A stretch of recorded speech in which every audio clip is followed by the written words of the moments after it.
A black woman tried to burn down Dr. Martin Luther King Jr.'s childhood home. A black woman. You heard me right. A black woman. A woman by the name of Lanisha Chantrice Henderson, 26-year-old. 26 years old, excuse me. Tried to burn down Dr. King's childhood home.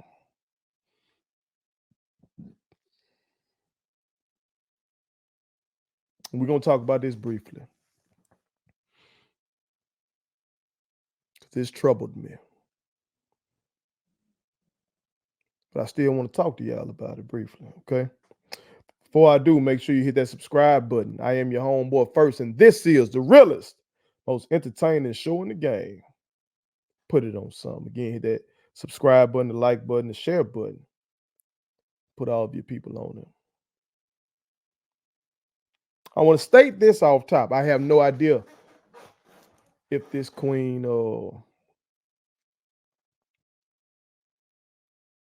has any mental problems.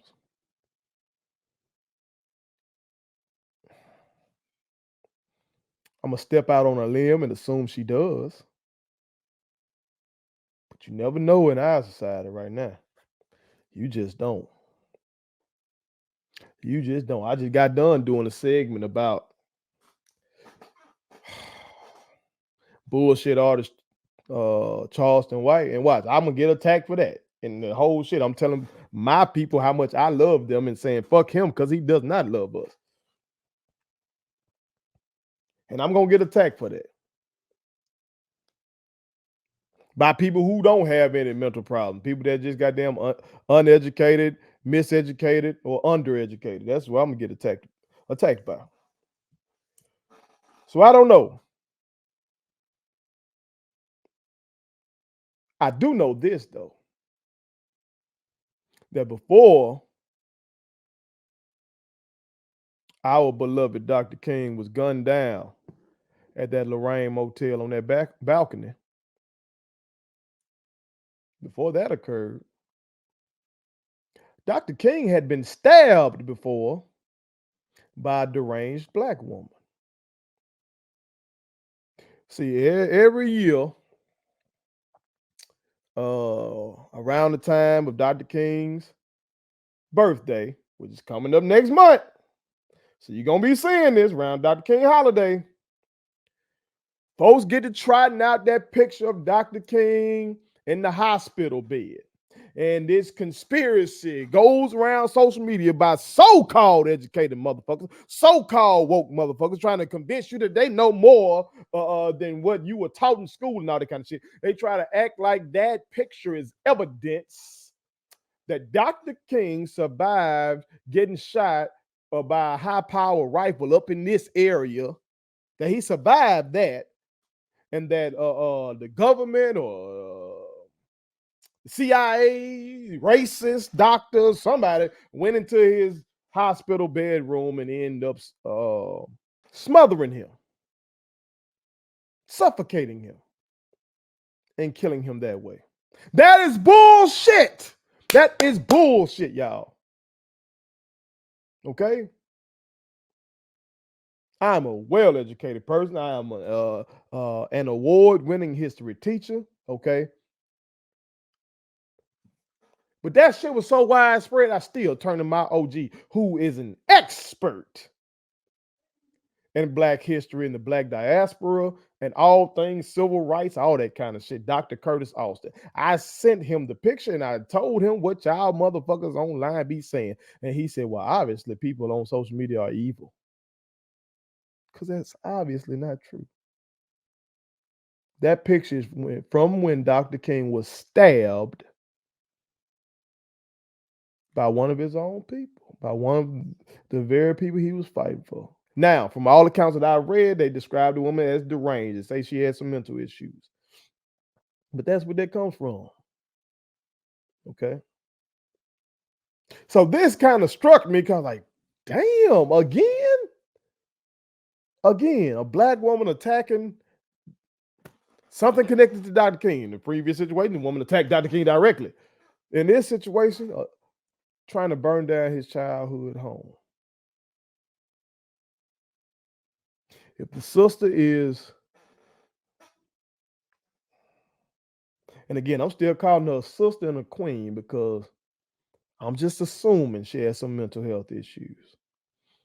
And we know that this country does a horrible job with mental health. If that's the case, I should say, I'm going to pray right now. I just pray that God helps her. But if that's not the case, if this is one of these folks that's out here just misinformed, one of these folks I'm telling you about that's uneducated, undereducated, or miseducated, and they just decided to go attack Dr. King's childhood home like that, when this motherfucker right here he laid it all on the line for us. He was already in the black middle class. He did not have to do what the fuck he did for us. He could have just went along with white people, and white people, he was articulate. He was a Christian. He had a doctorate degree. Them folks would have just let him make it. He wouldn't have been free, but they would have let him make it. And he could have been, kind of like these folks are today, our athletes and our entertainers be doing today. Well, ultimately, we still ain't fully fucking free. You're not fully free if you can't drive past the police without thinking them motherfuckers might do something to you just because you black.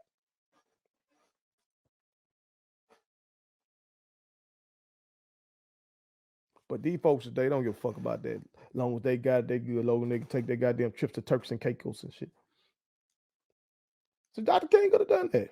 Man, put it all on the line. And the U.S. government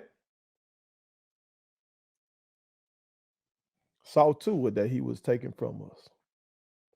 If that lady was of sound mind and tried to burn down his house, a motherfucker that did all that for us, they need to throw the book at her motherfucking ass. But shout out to all the people, the bystanders who stopped her. We appreciate you. I hope to take my kids to visit that home. When I took my mama to Tuskegee, which was the first school she went to, we came through Selma, and I got out the car and walked across the bridge. That shit was, people say they get chills. A lot of people be capping. You don't be getting no chills, motherfucker. Man. It just don't. So, like some of the stuff that folk be claiming gave me chills. I think people just being hyperbolic and using that. No, I really felt some shit walking across that shit. I really, really felt. It's like I can feel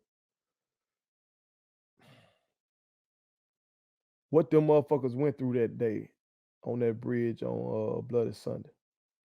It just was heavy. Ooh. So yeah, I want to take my kids to the A. My mama took me when I was a little boy, and I got to see where Dr. King is buried. And I think we went to his dad's church. I can't remember if we went by the house or not, but I definitely want to take my kids there. So shout out and salute to the bystanders that stopped the lady from burning the house down. And long live Dr. Martin Luther the King. Put it on something. Please subscribe to my daddy's YouTube channel, because the more subscribers he gets, the more attractive he looks to sponsors. The more attractive he looks to sponsors, the more money he can make. And the more money he can make, the more money he can spend on me.